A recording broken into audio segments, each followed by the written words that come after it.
Rehabilitation Center. And I'm happy to share with you what I have this evening. A very important topic indeed on communication in families, because what most of us must have realized is that families begin and fall at the feet of good communication. When there is communication in family, open communication, it is regarded as one of the protective factors against most of the mental health conditions, against even issues of addiction, when the communication in families is open. And most psychologists have also informed us that when there is communication from the time a child is born, there are psychological tools that we need to equip every child with. And we do this through verbal and non-verbal communication.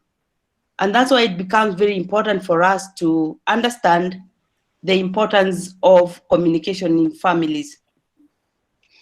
And I was excited to be invited to talk on this topic, because even when we look at the Bible, God created this world through the spoken word.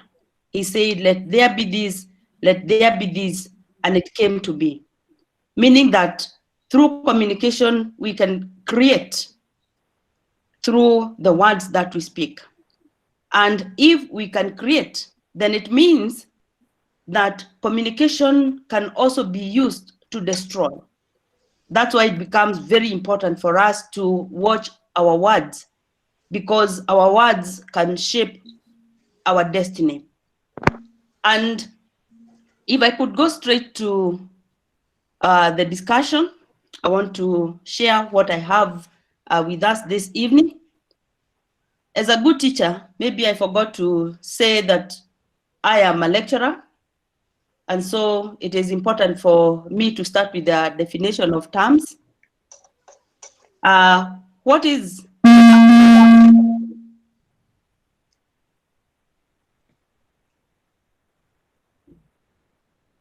So I want to share what God has given us this evening. Our topic, communication in family, and we're asking, what is a family? And according to the Bureau of Statistics, a family is a group of two or more people that are related by blood, marriage, adoption, step fostering, and who live together in the same household. And this includes newlyweds without children, couples with dependents, single moms or dads with children. It is a group of people who are related to each other as mother, father, and their children. So a family is a fundamental social group in society. And the family is the most important social unit of society. I think we have shared this when we say that when there is peace and harmony in the family, we can almost predict even how the country will be and how the world will be. So the family is the most important social unit of society, the basic sexual unit, the basic child raising unit, the basic communication unit, the basic all-round fun, the basic friendship unit. The family sets the standard of what society will look like and how we interact with each other. So what is family communication, which is our topic this evening? And like I started by saying, that when there is good communication in a family, this becomes a very important tool to insulate children against issues like mental health, to insulate children against issues of addiction, because the values of the family are well communicated.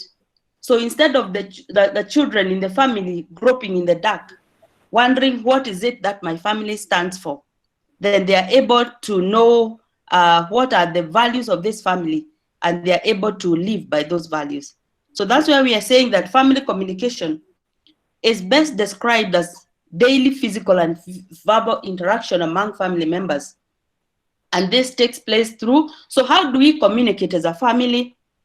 Through conversations that take place at the home, during meal times, the words that we say to one another, in the home when we are sharing a meal, in the evening when we are sharing an evening together, or even when we are participating in social events like school activities. What are the things that we say to one another when we go to visit our children in school, when we attend the parents' meetings, when we attend the sporting events, when we go out shopping with our children? What do we tell them? What do we tell one another in those school activities?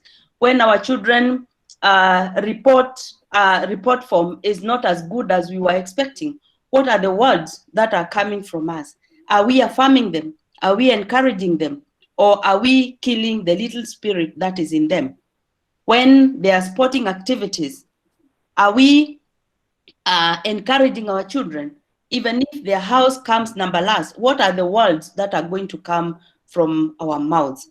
Because according to Eric Erickson, he says that we can build or destroy our children in the first 5 years of life. That this is where we write on the minds and the brains of the young children. And even when we go shopping, what are the words? What are we communicating with our children? During family gatherings, making posts on media outlets like Facebook and Twitter, what are we posting on those media outlets? Are we telling the world how well our children are doing? Are we embarrassing them on social media? So that's generally what we mean by family communication. Family communication, again, refers to the way verbal and non-verbal communication is exchanged between family members.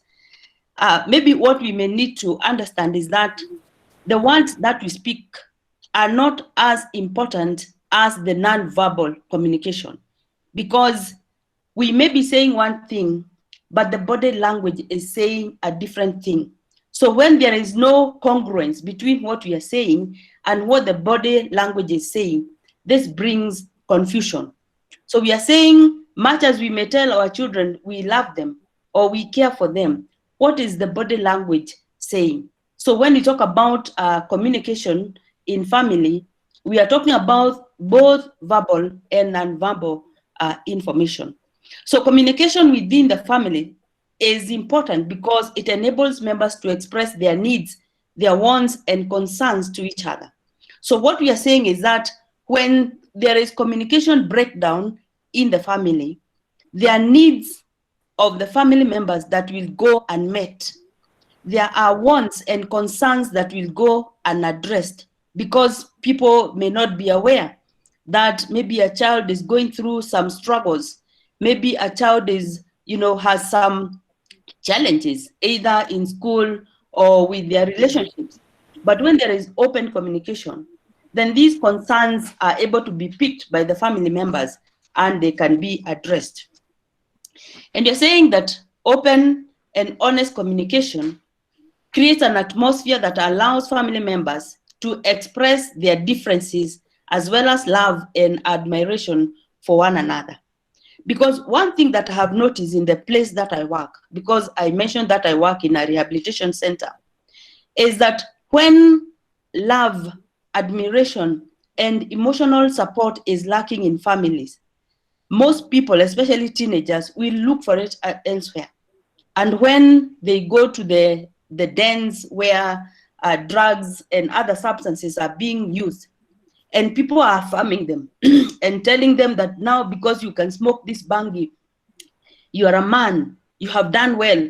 When they hear that kind of admiration, they will want to go back there again and again. And we know that our brains are wired to want to hear words of affirmation. That's how we get, people start getting addicted, because the more they go to those dens, because they are being admired there, the more they use the substances and the more they get addicted to those substances.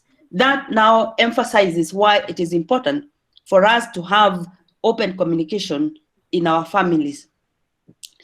As we continue to talk about family communication, it is the process through which verbal and non-verbal communication is exchanged between family members. And this process aligns itself with the typical communication process. When you talk about the communication process, we are saying that you send a message, and then someone gives the message a meaning. That's what we mean by encoding a message through a channel decode receiver. Meaning that when we communicate, that's why it becomes important for us in a family to communicate openly and directly. Because when the message is misunderstood, then this brings a strain in the family. So we are saying the sender encodes a message, the one who is receiving a message, they give it a meaning. So if it is not clear, they give it their own meaning, and that may bring a strain in the relationship.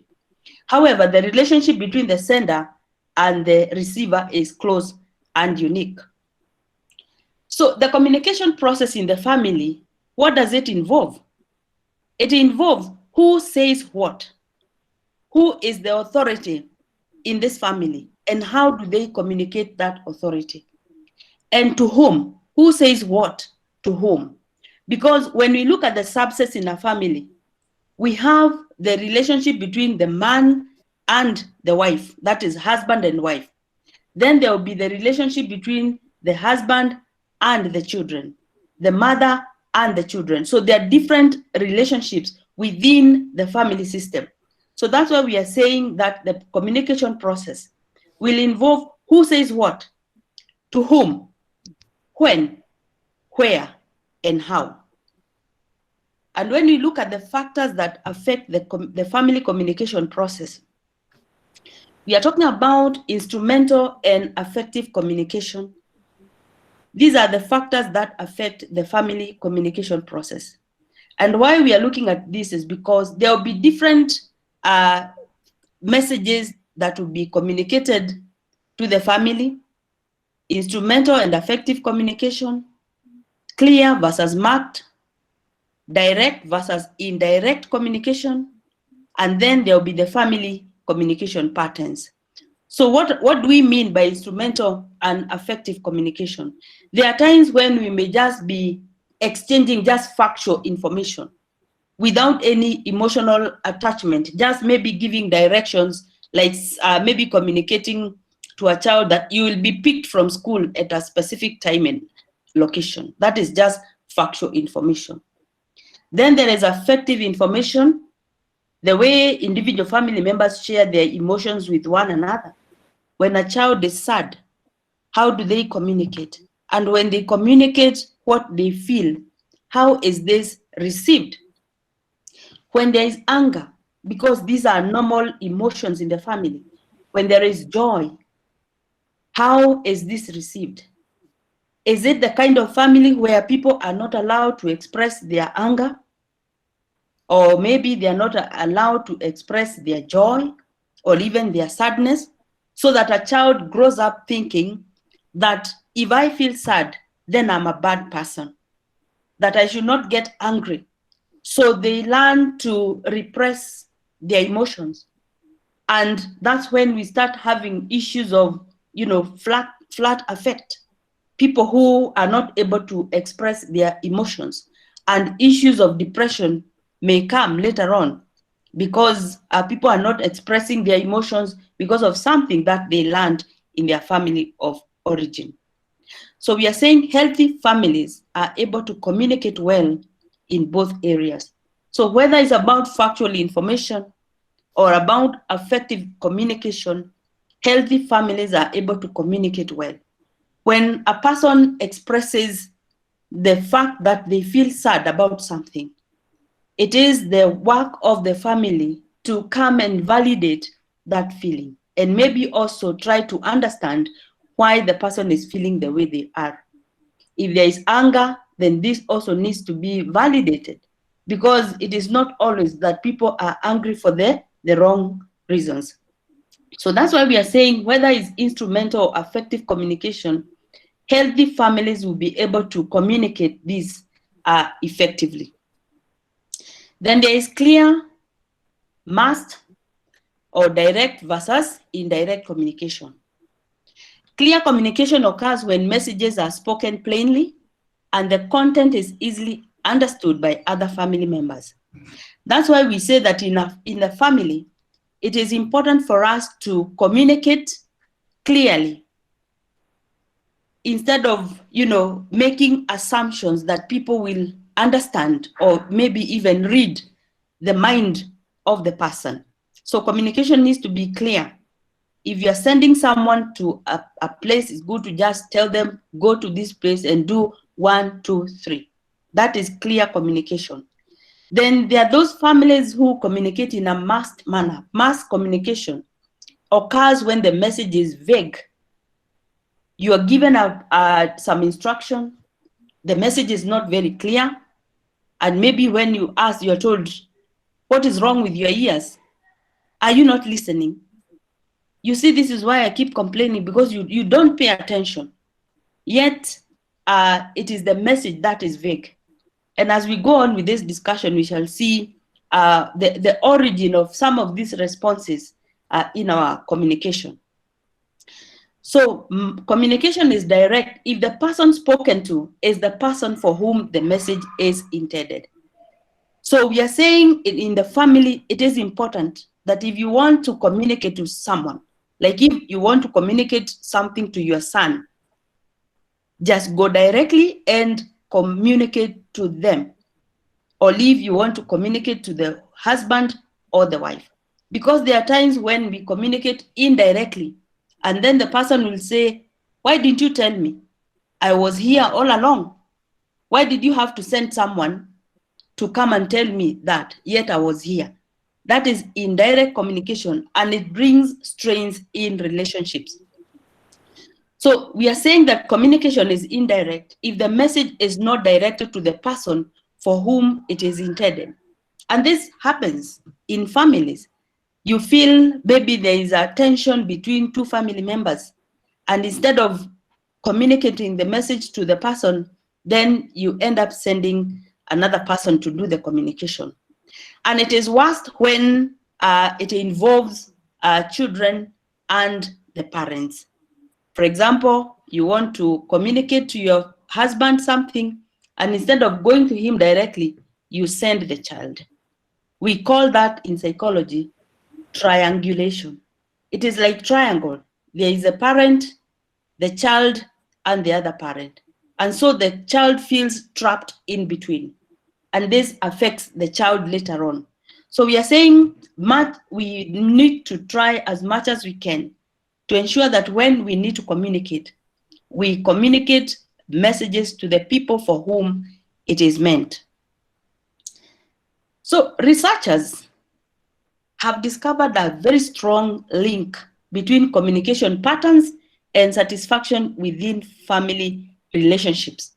According to Nola, that there is a strong correlation between communication patterns and satisfaction with family relationships. Meaning that when there is no good communication, then the satisfaction in the family relationships will also be low. And one researcher also discovered that the more positive couples rated their communication, the more satisfied they were with their relationship 5 years later. So communication becomes very key in family, in marriage. And we are seeing a correlation between even, the longevity of a relationship when communication is open. So poor communication has also been associated with an increased risk of divorce and marital separation and more behavioral problems in children. And that is why I mentioned that when we talk about issues of addiction, issues of mental health, they can be traced to the poor communication patterns in the family. Maybe a child grew up without being clear about the values that the family stands for. Or a child grew up not knowing the rules to live by. And this then becomes detrimental to them because they start breaking rules. And when the parents are now rising to maybe criticize what the child is saying, then they're saying, no one ever told me that this was wrong. Why are you complaining that I'm coming home at midnight? No one ever told me what time I should be getting home. Meaning that the communication has not been very clear. So we are saying that poor communication is associated with increased risk of divorce and marital separation. So this topic then becomes very important, that if we need to guard our families from separation, from breakup, from divorce, if we need to guard our children from having those behavioral problems later in life, then the key is about communication. Do they know what is expected of them? Do they know the values that the family stands for? All that comes through communication. And we are saying it is both verbal and non-verbal. And sometimes we ask ourselves, what about the teenagers? Because most parents fear getting into this stage where they have teenagers in the house. Because teenagers, when they are dealing with their emotions and their hormones, that confusion among teenagers, and parents sometimes they find themselves not being able to know what is it that they need to communicate to their teenagers.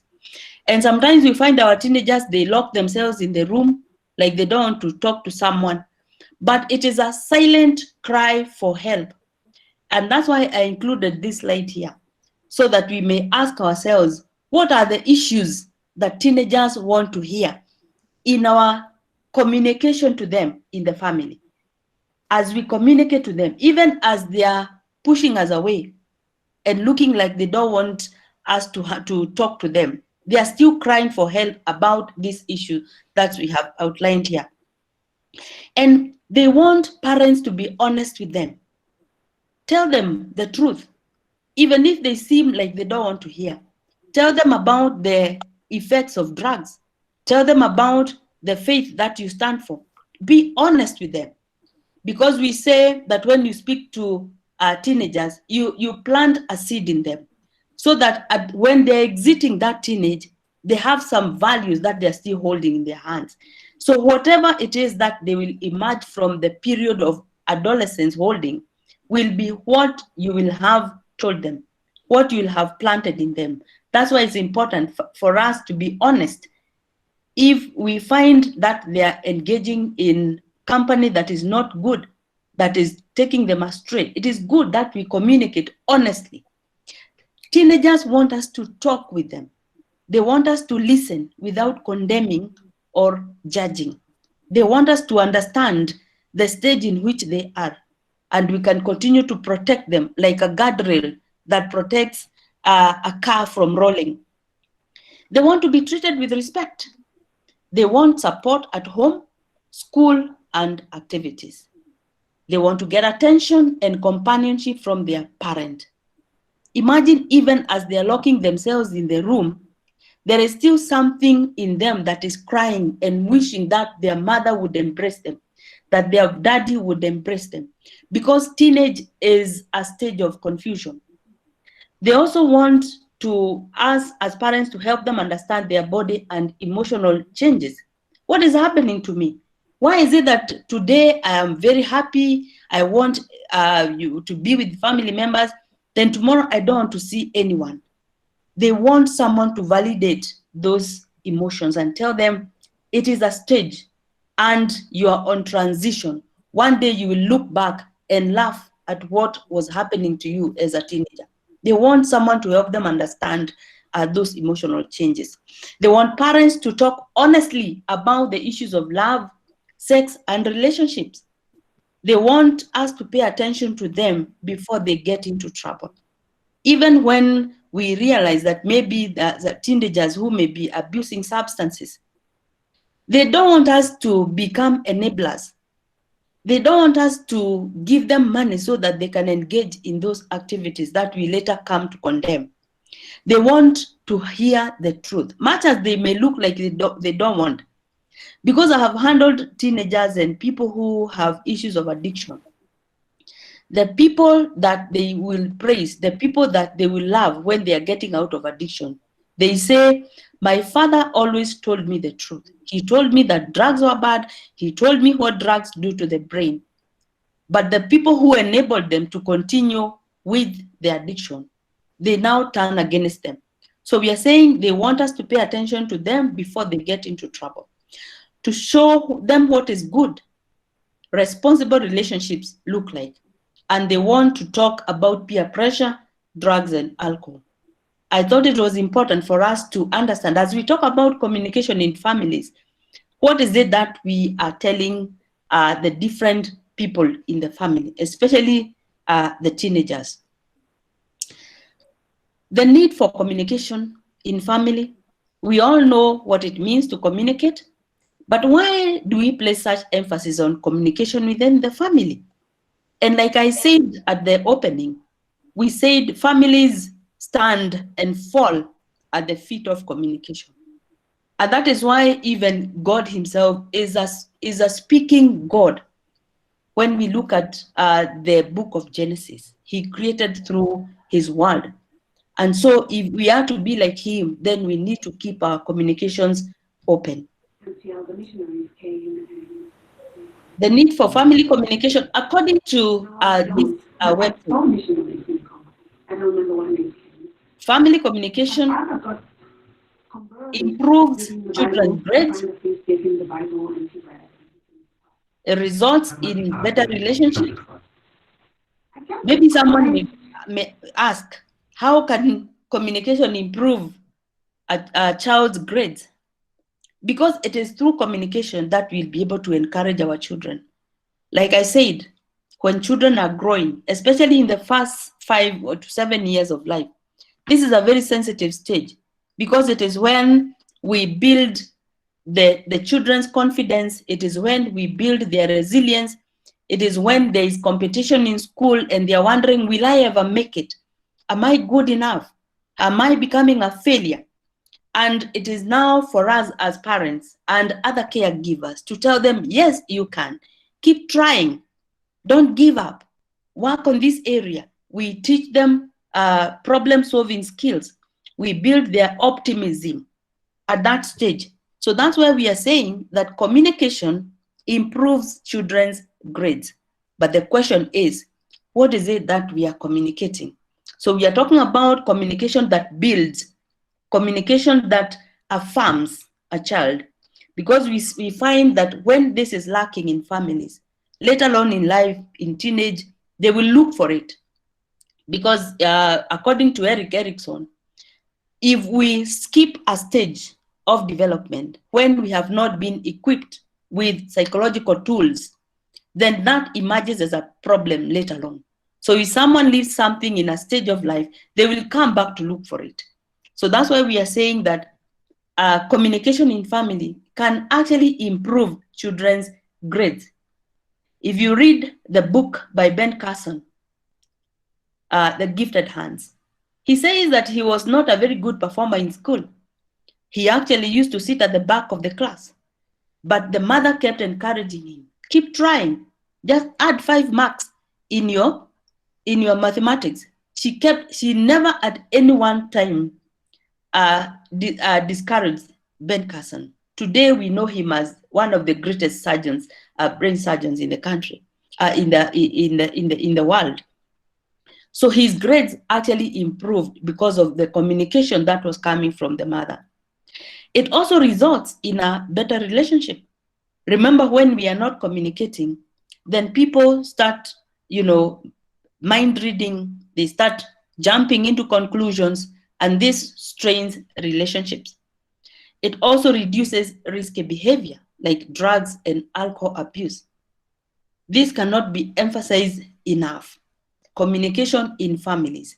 And one thing I would want to share with us is that as I work with people who are struggling with substance use disorders, at the time when we are discharging them, we have to do what we call family mediation, where we start now rebuilding the broken relationships in the family, or actually just facilitating that rebuilding of family relationships.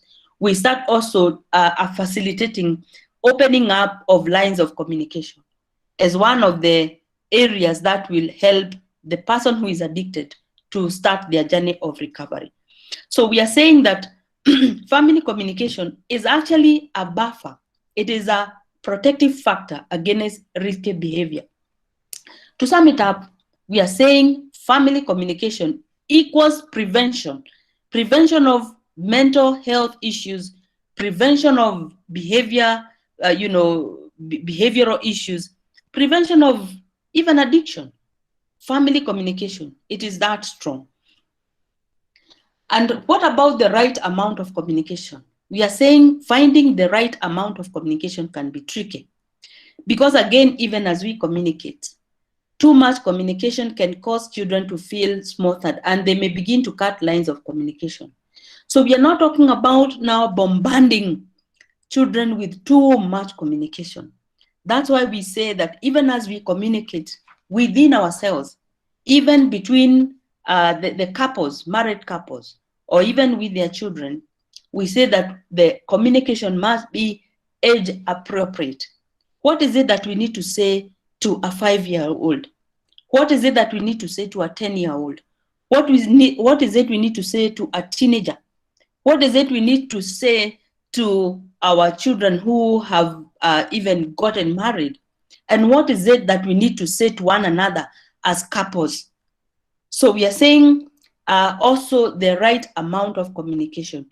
Again, too little communication can cause a child to feel neglected, increasing the chances for them to participate in risky behavior.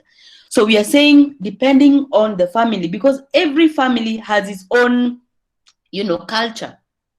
And it is now for us to weigh what is the amount of communication that we need to have between us and also with the children. This is one of the communication ideas. Certain techniques can be used to give a healthy balance of family communication. One of them, implement family meals. This is an idea of building healthy communication techniques. Family meals, maybe 5 times a week. When we share meals in the family, we are able to pick, areas that we may need to communicate to our children. We are able to see if there is something that is happening to them that needs to be addressed.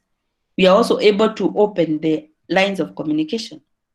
We can also create a weekly family game, an activity night, playing a game like, Scrabble, games, Monopoly, or even watching a movie, spending a night out. We are talking about opening the lines of communication. We have many activities that people can engage in just to open the lines of communication, because we have seen how important communication is in a family. Become friends of your children, even on social media. Some may not want, actually, if you become friends, some will actually unfriend you. But you're saying we still need to try. Offer your children the chance to listen when they're having a bad day. And that's why we are encouraged, even when our children come from school, instead of asking them, how was school today? Ask them, is there something interesting that happened to you today? Is there something that happened that made you happy? Is there something that happened that made you sad? That means you will get specific issues about the child. But if you ask, how was school today? Then you're asking about the institution. They will tell you the classrooms were very clean or the compound was clean. That will not help the family. But if you're asking about the specific things that happened to the child, what happened to you? I see that you have a scratch on your hand. What happened to you? So we are saying we offer our children a chance to listen to them, especially when they are having a bad day. And how do we talk with the children? We talk to them at their level. Let us try to understand what is it that happened to you, so that you can also teach them what we are calling problem-solving skills. Communication is to a relationship what breathing is to life. That's what Virginia Satir says. That if we can continue to live without breathing, then the same way a relationship can continue without communication. So if there is no communication, that is a sure recipe for the death of that relationship. And that's why I really appreciate this topic that we are talking about today. According to John, healthy family communication consists of, these are some of the factors that we can pick as we try to open the lines of communication in our family. Healthy family communication, openness. I'm having a bad day. Instead of just, going quiet on the family and no one knows what is happening, you can tell the family, just give me space. I'm going through something. I will share with you when I am comfortable. Being open, and people will give you that space. Maintenance of structural stability. The structure in the family, ensuring that no one interferes with the structure that have been put in place. Are there rules in the family? Then they need to be obeyed by everyone. Expression of affection, not withholding affection. Hugging our children once in a while, telling them, I love you, I care for you, I understand what you're going through. Because that is why today you find that when people go for counseling, especially young people, they are being told to start reparenting themselves. Imagine something that we failed to do or something that they missed when they were growing up. We are telling them, start giving that to yourself. Start appreciating yourself now. Start affirming yourself now. So that's why we are saying, instead of waiting for our children to be advised to start giving themselves affection, to start affirming themselves, we can do it when we still have them at home. Then you're also talking about emotional support. When there is sadness, when there is anger, when there are emotional issues, a healthy family will want to support one another. Mind reading. There are times when we get to understand when our people are going through some issues or when they want to be left alone. Mind reading, not the extreme, because again, in the extreme, it becomes counterproductive, but also giving each other space once in a while. Healthy communications also consist of politeness, discipline, humor, laughter. They say it's the best medicine. Also looking for opportunities to, just enjoy each other's company. Even watching a comedy as a family, just to laugh and release those endorphins so that we feel good. Release the good feeling hormones. Also regular routine interaction, ensuring that we look for many chances as possible to interact with one another. Even just saying good morning, just keeping the lines of communication open, and also avoidance of hurtful topics. Because like we are going to see, most families that have ineffective communication, most of the communication is hurtful. It is negative. Only people who only speak when bad things happen. But when good things are happening, then they are quiet. So we are saying in a healthy family, communication will consist of avoiding topics that hurt one another, topics that make people feel small, topics that actually, interfere with the self-esteem of the family members. We are saying listening is also a very important concept in the family, because when you talk about communication, it's not just about talking, it's also about listening. And we say that it is very easy for a child to tell when they are talking to you and you're not listening. And that's why you'll find that a child telling the mom, you're not listening. Dad, you're not listening. They will know. Even a 3-year-old, they will know. So conscious listening creates understanding. How will they know that we are listening? Making eye contact, also responding to them as they're talking. And this is what Julian defines as the 4 ways to improve interpersonal listening. R says receive, pay attention to the speaker. And like I'm saying, you pay attention by, making eye contact. Sometimes if it is a child of 3 years or, a small child, sometimes you can go down to their level so that you're able to make eye contact. Because when they are talking to you and they are looking up and you are so tall and you are so huge, they get intimidated. So sometimes we go down and say, Mom, what do you want to say to Daddy? Dad, or my son, what is it you want to say to me? Then appreciate, allow your speaker to realize you are listening and appreciate what she's saying through making noises. Not really making noises, but you're saying, responding by saying maybe, I hear what you're saying. Is that what happened? This now communicates the fact that you're listening. S, summarize, rephrase what I hear you saying. Sometimes you can repeat what someone has said to you so that they can tell that indeed you are listening to them. Ask questions afterwards. Ask questions. I heard you say, is this what you meant? Very important when it comes to communication in families. And there is a big question that we may be asking ourselves. Do childhood experiences affect communication in family? And yes, it is true. Childhood experiences affect communication in family. And what do we mean by this? That our families of origin, they taught us how to communicate. Remember how your mother communicated to your daddy? Sometimes we find ourselves doing the same to our husbands. Or maybe how your father communicated to your mom. Sometimes, much as you may not have liked, if it was not a healthy form of communication, maybe you kept telling yourself, I will never want to treat my wife like this. I will never want to talk to my wife like this.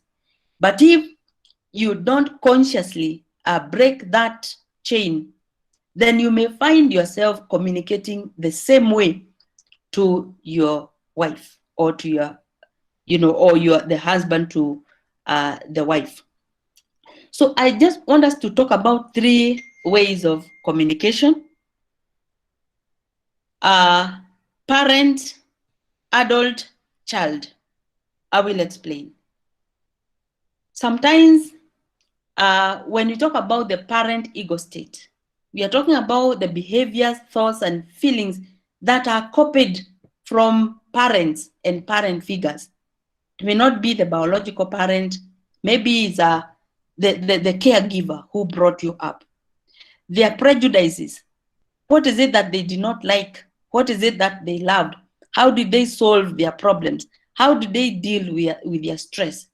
And you are saying that what happens to a child in the first 5 years, they just absorb it without question, and it becomes part of their system. And so when that child is grown up and maybe they have a family of their own, when they have issues, they find themselves using the same strategies that their parents used to use. Because when we talk about the parent ego system, we are saying we learn from our parents how to do things, how to cook, how to clean our utensils, how to keep our house, how to talk to our husbands, how to talk to our husbands or our wives. And then we have what we call the adult state. These are the behaviors, thoughts, and feelings which are direct responses to the here and now.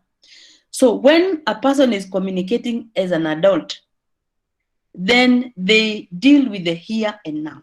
The problem that has been presented, they gather information and they deal with it without making reference to what their parent may have taught them, without making reference to what happened to them in the past. So they deal with the here and now.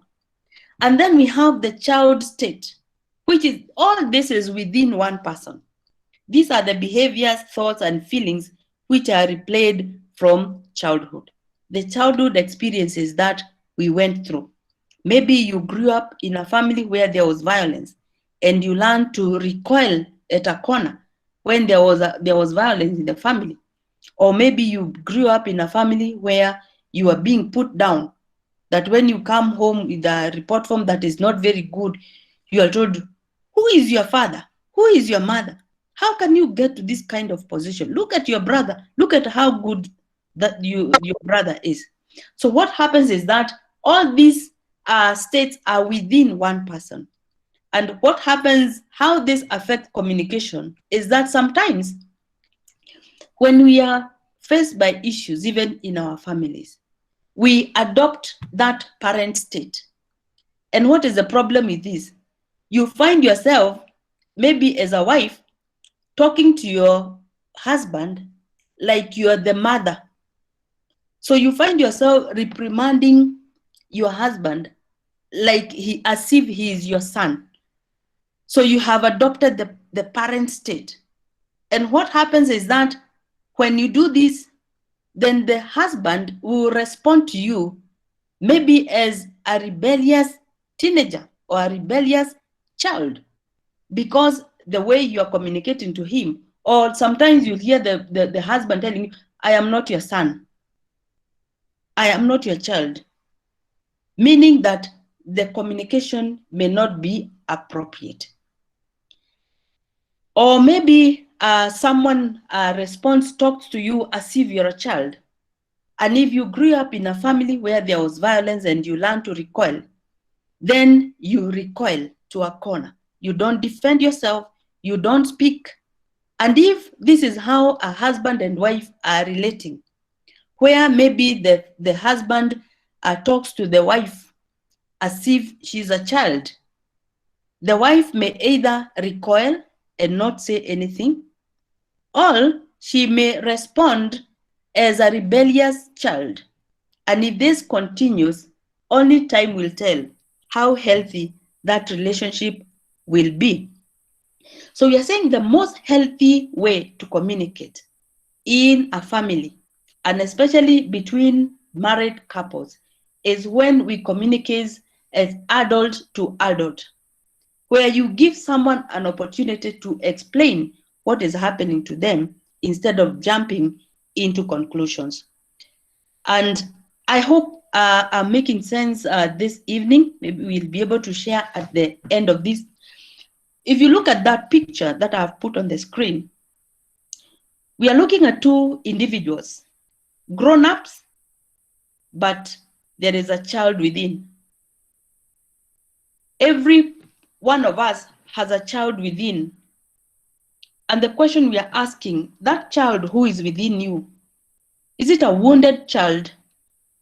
Is it a confident child? How is that child within? Because that child within will affect the way you relate with each other, even in the family. Sometimes a person will talk to you, and instead of the adult that you are answering, the child within will be the one talking. And that's why we say, when the door to your life is knocked, who goes to the door to open? Is it you, or is it the inner child?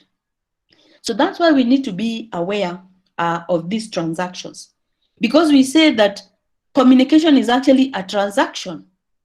I talk to you and I stimulate something in you, and you give a response. So if I perceive that you're talking to me the way my father used to talk to me, I may respond to you as a rebellious child, because right now I am a grown-up, and I know that maybe you may not be able to do what my father used to do to me. Or I may recoil and not say anything, and that may affect the self-esteem. And if we are talking about married couples who are relating, one is assuming the role of a parent, and the other one is being regarded as a child, that relationship will not be healthy. So what are we saying?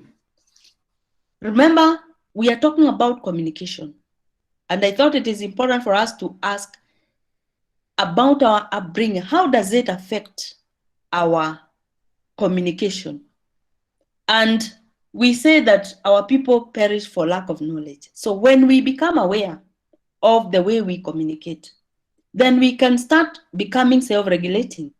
That if I find myself scolding my husband, quarreling my husband, I need to ask myself, am I acting like a parent or an adult? Because there is a difference. A parent is overbearing A parent gives rule without expecting to be questioned, but an adult expects open communication. An adult will ask questions. A parent will ask you, I noticed you went over the budget on eating out this week. Can we talk about this? These are parent.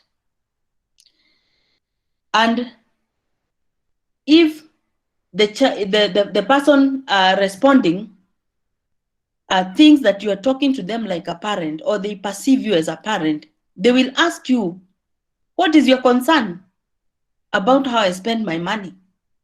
Already there is a breakup in communication. But when it is adult to adult, if I ask, I notice you went over the budget on eating out this week, can we talk about this?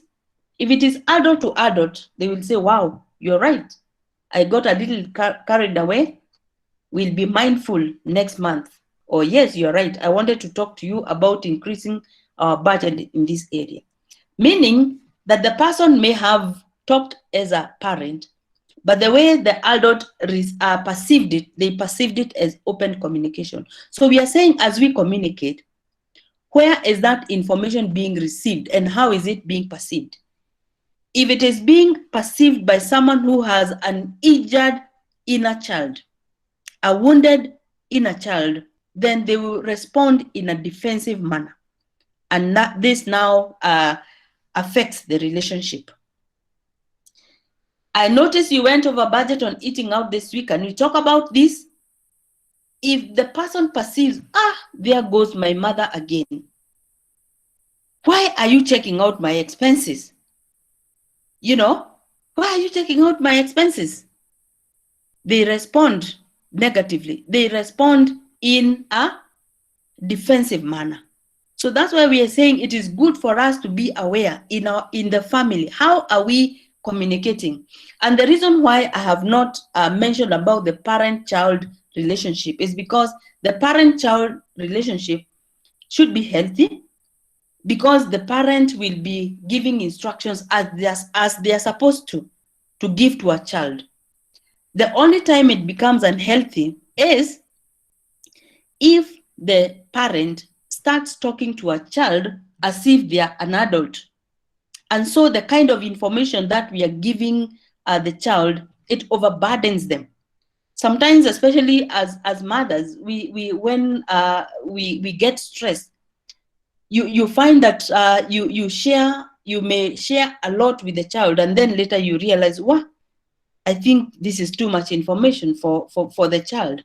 So we are saying, even when the parent is talking to the child, they also need to understand about the amount of information that they should share.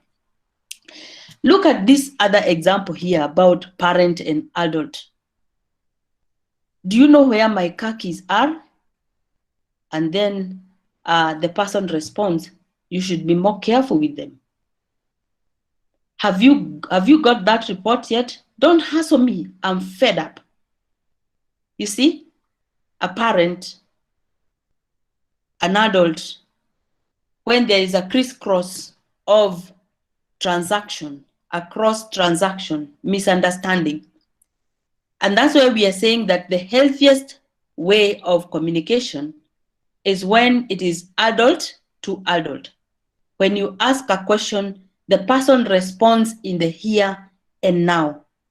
Do you know where my keys are? No, I do not know. Maybe I can help you to look for them. But you see, someone who responds from the angle of the inner child, you should be more careful with them.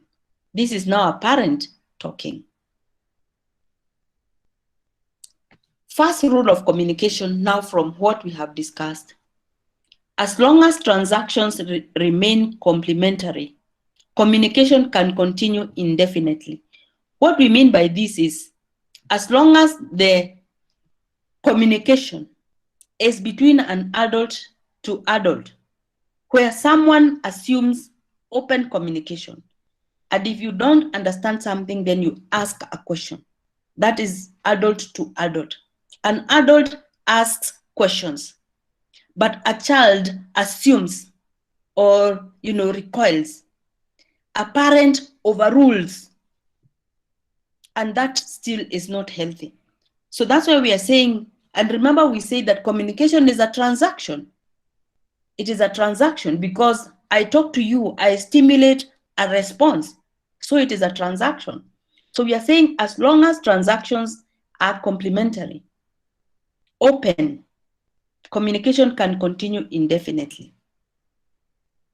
The second rule of communication, when a transaction is crossed, that is, for example, someone who talks as a parent to another adult, that is cross communication. There will be a breakdown in communication. One or both individuals will need to shift the ego state in order for communication to be reestablished. One person has to become aware that we now have the communication has stalled, and they may decide maybe to assume the role of an adult and maybe ask, can we talk about this, so that they can open the communication again. So we are saying when a transaction is crossed, because if someone is talking to me as a parent at my age, and someone is talking to me as if I'm a child, the first thing that will happen is that I will erect a defense. And the more defense you put around you, you become like a fortified city. And the future communication will be cut out completely.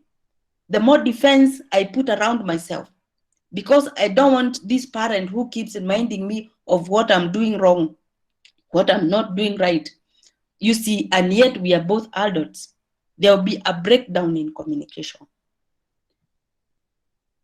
The third rule of communication is that the behavior outcome of an ulterior transaction is determined at the psychological and not at the social level.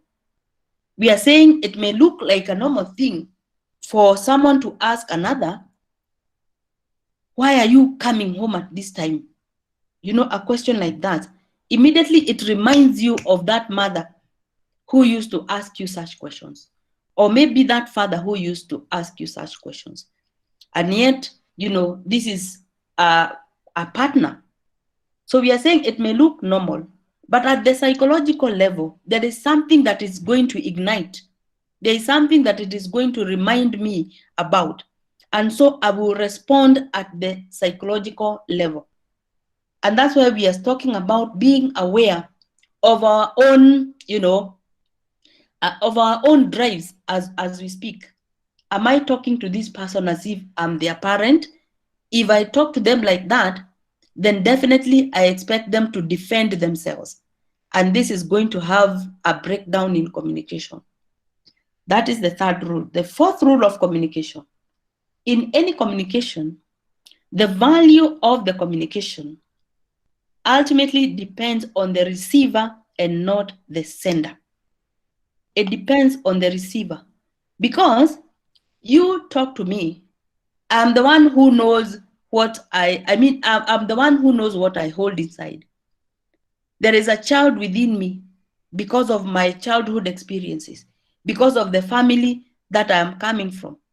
You may not be aware of the interactions or the transactions that happened to me as I was growing up. So you will say something to me that will ignite something. And that's why we say a statement can be said which may sound very innocent, but the way it will be responded to becomes surprising. So we are saying that the value of the communication ultimately depends on the receiver and not the sender.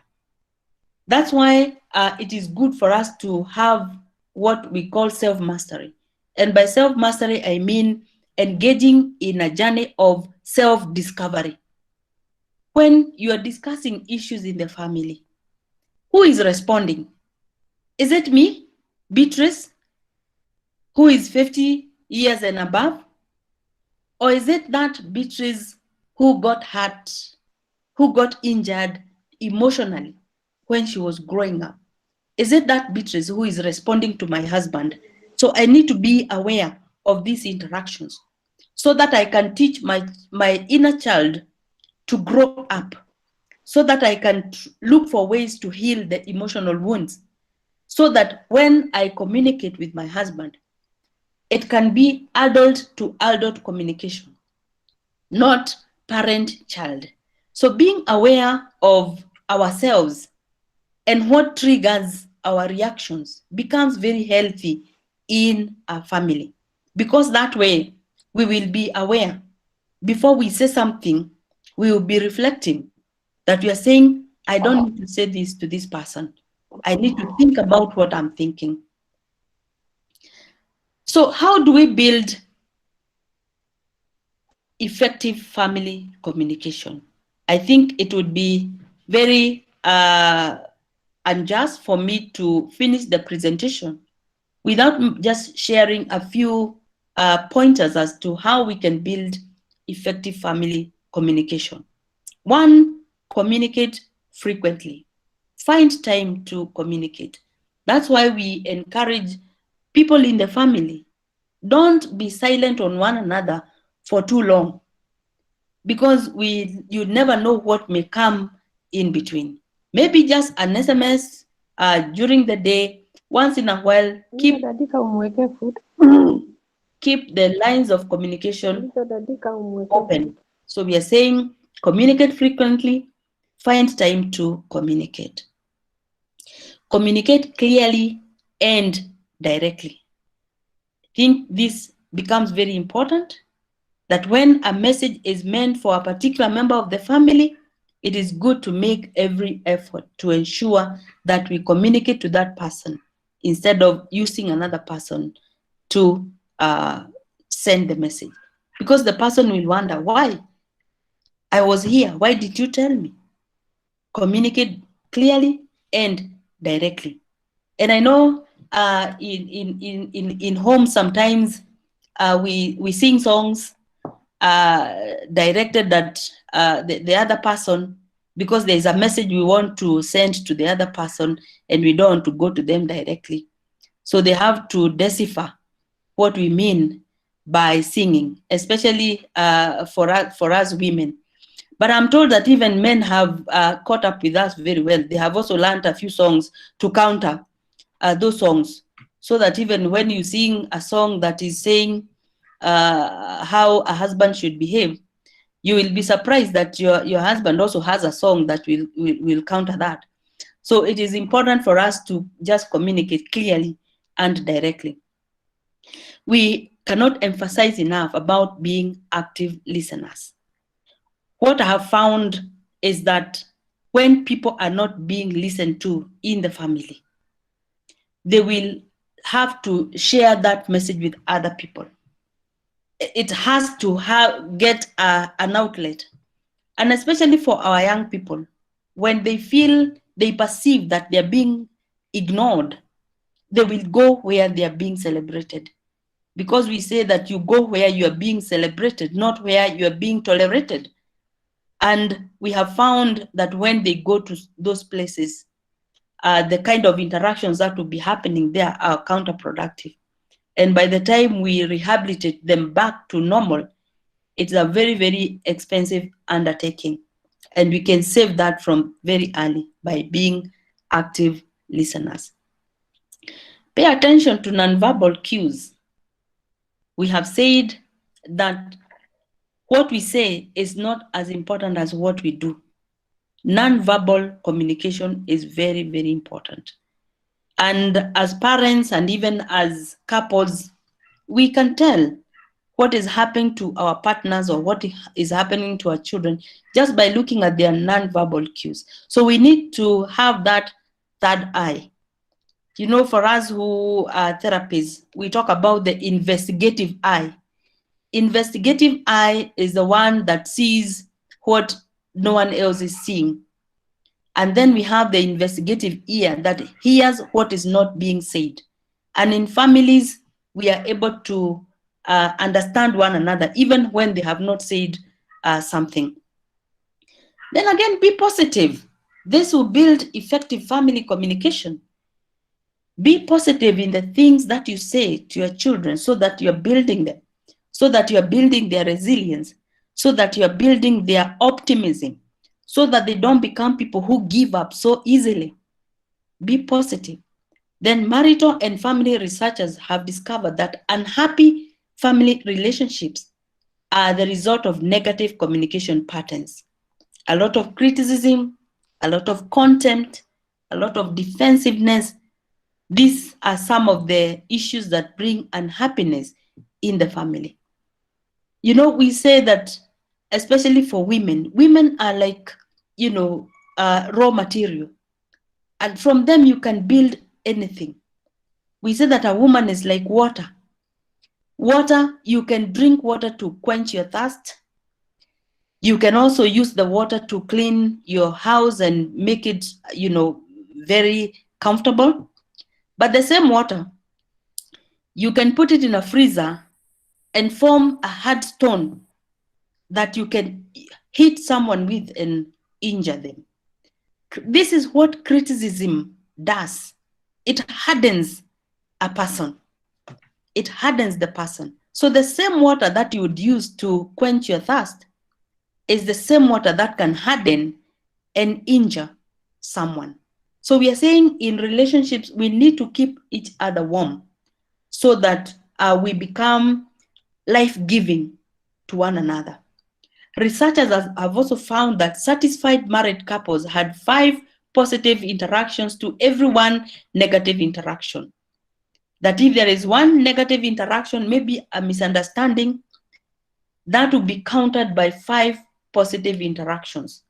And we know that if you have 2 glasses of water, one is dirty, one is clean. If you continue pouring clean water into the dirty glass, at the end of the day, you will have clean water. So if we are putting positive interactions, then we can have effective family communication. Then it is very important for family members to verbally compliment and encourage one another. We should never lose that opportunity to encourage one another, to compliment one another, and just telling someone, oh, you're very smart today. Even if that person does not hear this from any other person, you have given them enough tools to deal with that day. And I'm talking about both men and women, not just women. Even appreciating our husbands, appreciating our children, building their self-esteem. Before they leave home, they already know that my mom thinks I'm smart. And so if, for example, they are going for an interview, you have already, given them a push. They are optimistic. They have a spring on their foot because as they left home, something positive, a compliment was given to them, an encouragement was given to them. So this is what Carl Rogers said. Carl Rogers is one of the psychologists who talks about, person-centered theory. He is a psychologist who teaches that every human being is born good. It is only the experiences that they go through which turns them into negative people. So he said that when I take the gamble, the risk of sharing something that is very personal with another individual and it is not received and not understood, this is a very deflating and lonely experience. So this is what it feels when you're trying to communicate in the family. Maybe you come home, you're excited, something good has happened to you, you want to share, but then it is not received, it is not understood. A child comes from school and they're telling you, oh, our house was number 1, we won. No one is appreciating, no one is understanding.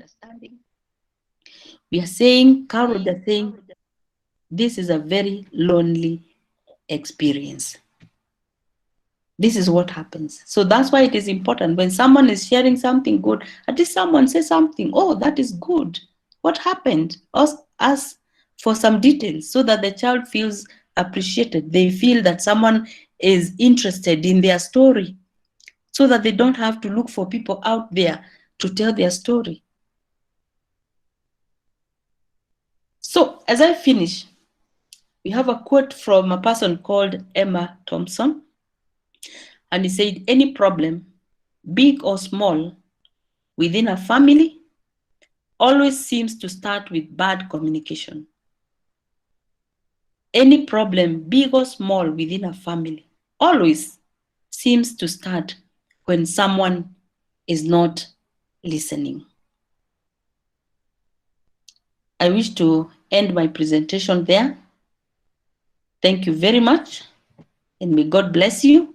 But before I leave, I want to tell about an experience I had when I was doing my practicum. We visited many mental health facilities. One of them was Mathare Hospital. And I noticed a very interesting phenomenon, because I saw people there who had mental health issues. They would come, one would come to one year and they want to share about their life. They want to share their experiences. And one would be on 1 year, and then another one would come to the second year. You know, they just needed to see an year that is unoccupied, and they would come and start pouring their stories there. And the professor who was teaching us, he asked us, do you notice something common about these people? Then we said, yeah, they seem to want to share. So he asked this question: do you think there are people who are here because someone failed to listen to them? Maybe they had struggles, they had challenges that were bottled up in them, but no one was giving them an ear. And so when you come here with 2 years and no one is talking, they all want to come and crowd on your ears and tell their stories. So we are saying, as I finish, that it is important for us to listen to one another, to communicate openly in the family. Because from research and even from the experience that I have gathered at Nobility House Restoration Center, where I work in a rehabilitation center, is that family communication is one of the protective factors against behavioral issues, against mental illness, and against addiction. And that's why, as we start our people on the journey of recovery, one of the things that we try to do is to facilitate the rebuilding of family relationships, the opening up of lines of communication, because this is one of the areas that will promote the healing of their loved ones. I wish to thank you very much for listening to me. And I thank the church leadership once again also for giving me this opportunity to share what I had this evening. Thank you very much, and may God bless you.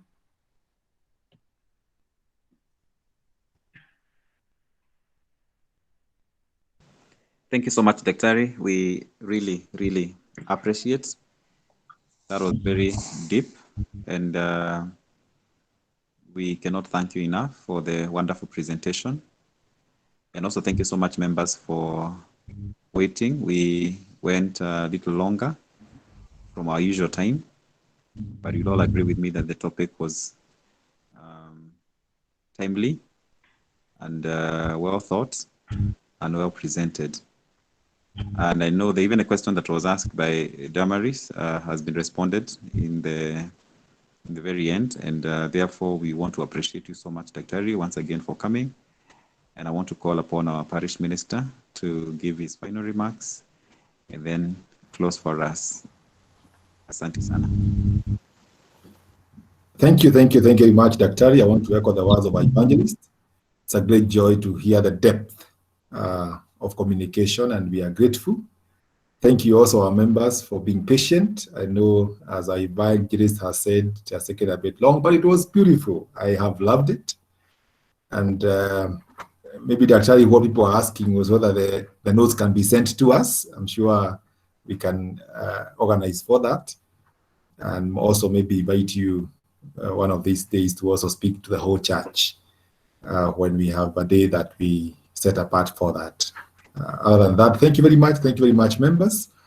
I'm sure we'll be able to interact more with Daktari. She said she has come back home. So karibu sana. I think we can end with the words of a grace, all of us. The grace of our Lord Jesus Christ, and the and love the of love of God and the and the and fellowship fellowship fellowship of the of Holy the Holy Spirit Spirit be be with with us us Be be with with now us us now forevermore. and and forevermore. forevermore. Amen. Amen. Amen.